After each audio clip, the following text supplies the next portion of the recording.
besoin de toi, maître. Heureuse est la mère qui t'a porté et allaitée. Heureux plutôt ceux qui écoutent la parole de Dieu et qui l'observent.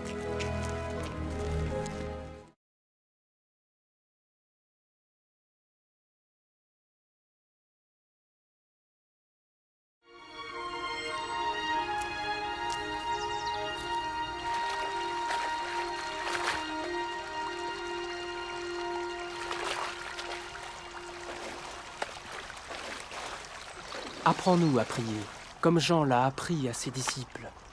Quand vous priez, dites « Notre Père qui es aux cieux, que ton nom soit sanctifié, que ton règne vienne, que ta volonté soit faite sur la terre comme au ciel.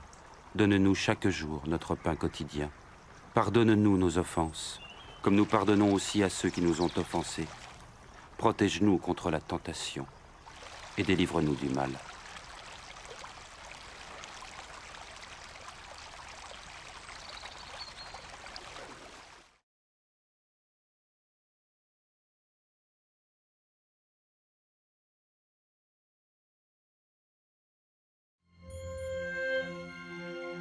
Dans les Saintes Écritures, Dieu déclare que le Messie viendrait pour être le sauveur du monde.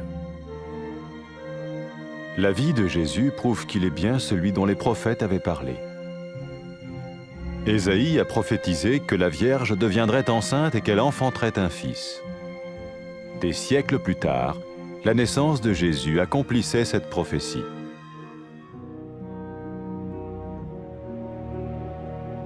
Les Saintes Écritures déclaraient que le saint à naître serait appelé le Fils de Dieu. Cela signifiait que Jésus serait le Fils de Dieu au sens spirituel et non au sens physique. Nous le voyons par sa manière de vivre. Il a guéri des malades, il a pardonné leurs péchés, les a ramenés à Dieu et leur a promis une place dans le royaume éternel de Dieu. Il s'est offert lui-même en sacrifice pour le péché à leur place.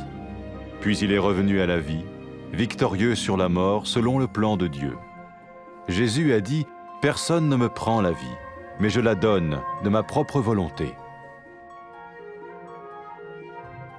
La vie de Jésus n'a pas seulement accompli les écrits des prophètes, mais elle a aussi confirmé la vérité de la sainte parole de Dieu. Les prophètes avaient écrit « Ta parole, ô mon Dieu, est parfaite, elle dure à toujours. » Jésus lui-même a dit « Le ciel et la terre disparaîtront, tandis que mes paroles ne disparaîtront jamais. » Jésus est venu pour nous donner la vie dans toute sa plénitude. Et quand l'homme a désobéi à Dieu dans le jardin d'Éden, il a choisi sa propre voie et ses actions l'ont séparé du Créateur.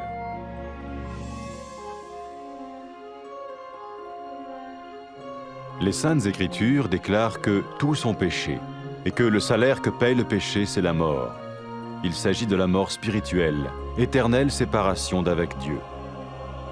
Mais tout comme Dieu a donné un bélier pour qu'il meure à la place du fils d'Abraham, ainsi il a envoyé Jésus, le Messie, mourir à notre place. Sa vie, sa mort et sa résurrection restaurent la relation entre Dieu et tous ceux qui mettent leur confiance en lui.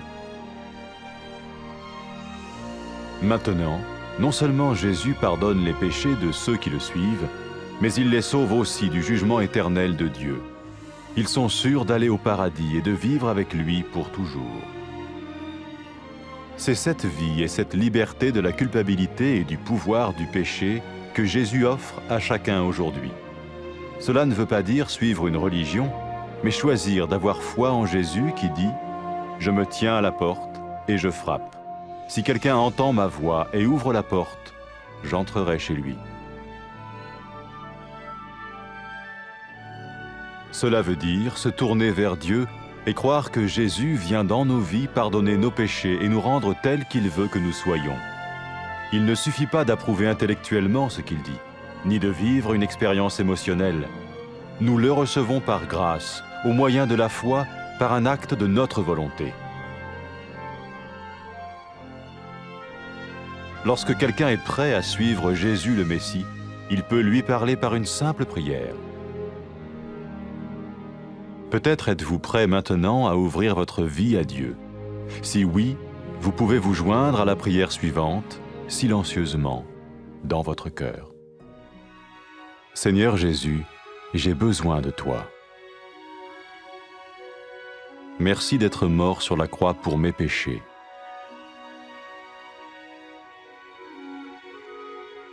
Je confesse mes péchés et je m'en repens.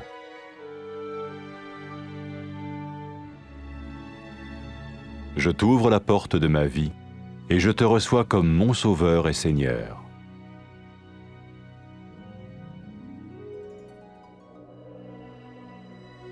Merci de me pardonner mes péchés et de me donner la vie éternelle.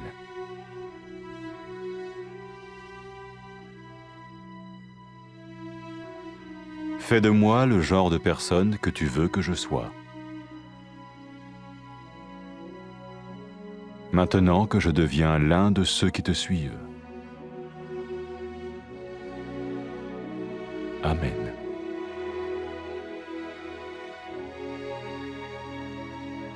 Jésus a dit à propos de ses disciples, « Mes brebis écoutent ma voix, je les connais et elles me suivent. » Pour expérimenter la vie en abondance promise par Jésus, ceux qui le suivent parlent à Dieu chaque jour dans la prière et lisent ou écoutent sa parole. Ils parlent de lui à d'autres personnes et rencontrent régulièrement ceux qui l'aiment et le suivent. N'oubliez pas sa merveilleuse promesse. Tout pouvoir m'a été donné dans le ciel et sur la terre. Et sachez-le, je vais être avec vous tous les jours, jusqu'à la fin du monde.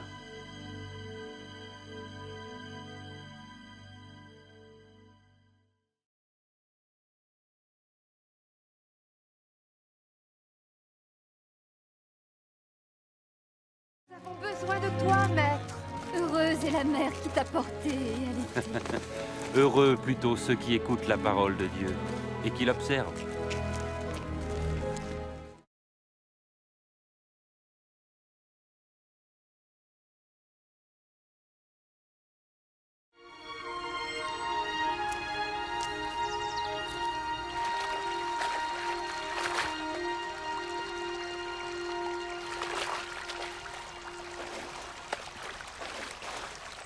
Apprends-nous à prier, comme Jean l'a appris à ses disciples. Quand vous priez, dites « Notre Père qui es aux cieux, que ton nom soit sanctifié, que ton règne vienne, que ta volonté soit faite sur la terre comme au ciel. Donne-nous chaque jour notre pain quotidien. Pardonne-nous nos offenses, comme nous pardonnons aussi à ceux qui nous ont offensés. Protège-nous contre la tentation et délivre-nous du mal. »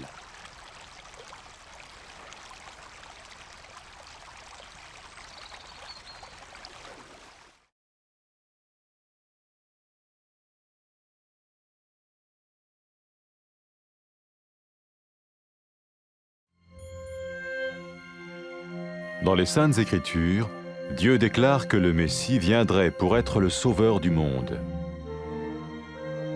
La vie de Jésus prouve qu'il est bien celui dont les prophètes avaient parlé. Ésaïe a prophétisé que la Vierge deviendrait enceinte et qu'elle enfanterait un fils. Des siècles plus tard, la naissance de Jésus accomplissait cette prophétie.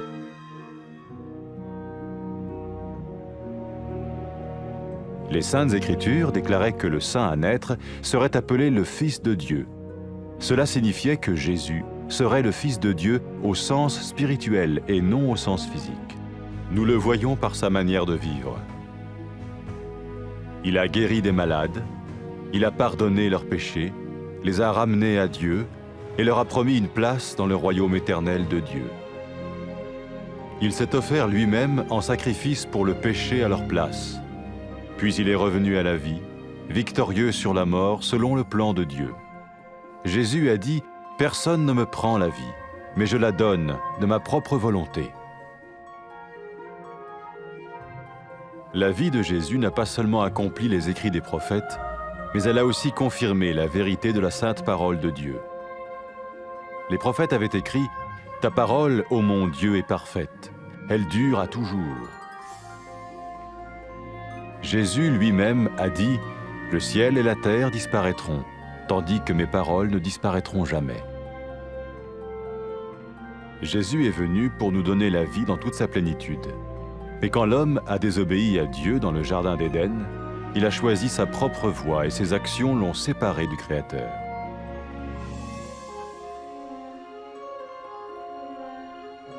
Les Saintes Écritures déclarent que tous ont péché et que le salaire que paye le péché, c'est la mort. Il s'agit de la mort spirituelle, éternelle séparation d'avec Dieu.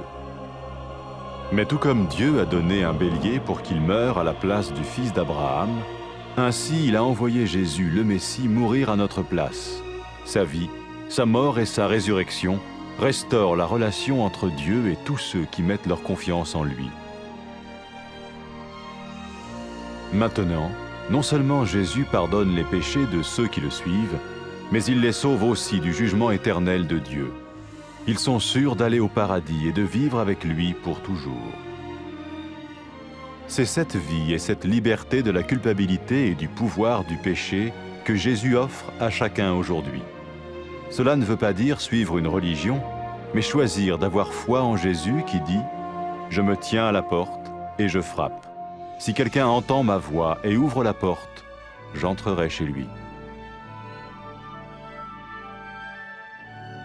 Cela veut dire se tourner vers Dieu et croire que Jésus vient dans nos vies pardonner nos péchés et nous rendre tels qu'il veut que nous soyons. Il ne suffit pas d'approuver intellectuellement ce qu'il dit, ni de vivre une expérience émotionnelle. Nous le recevons par grâce, au moyen de la foi, par un acte de notre volonté. Lorsque quelqu'un est prêt à suivre Jésus le Messie, il peut lui parler par une simple prière.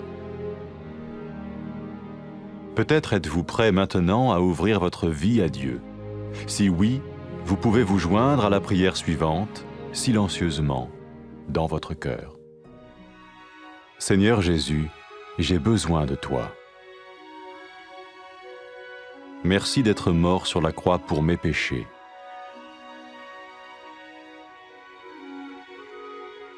Je confesse mes péchés et je m'en repens.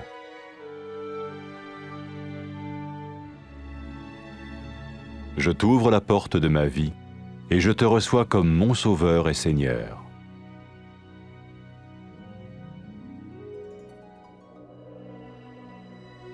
Merci de me pardonner mes péchés et de me donner la vie éternelle.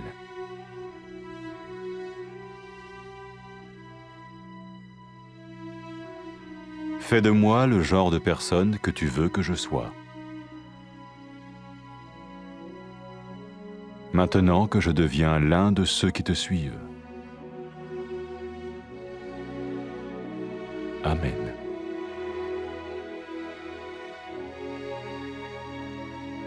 Jésus a dit à propos de ses disciples, « Mes brebis écoutent ma voix, je les connais et elles me suivent. » Pour expérimenter la vie en abondance promise par Jésus, ceux qui le suivent parlent à Dieu chaque jour dans la prière et lisent ou écoutent sa parole. Ils parlent de lui à d'autres personnes et rencontrent régulièrement ceux qui l'aiment et le suivent. N'oubliez pas sa merveilleuse promesse. « Tout pouvoir m'a été donné dans le ciel et sur la terre. Et sachez-le, je vais être avec vous tous les jours jusqu'à la fin du monde. »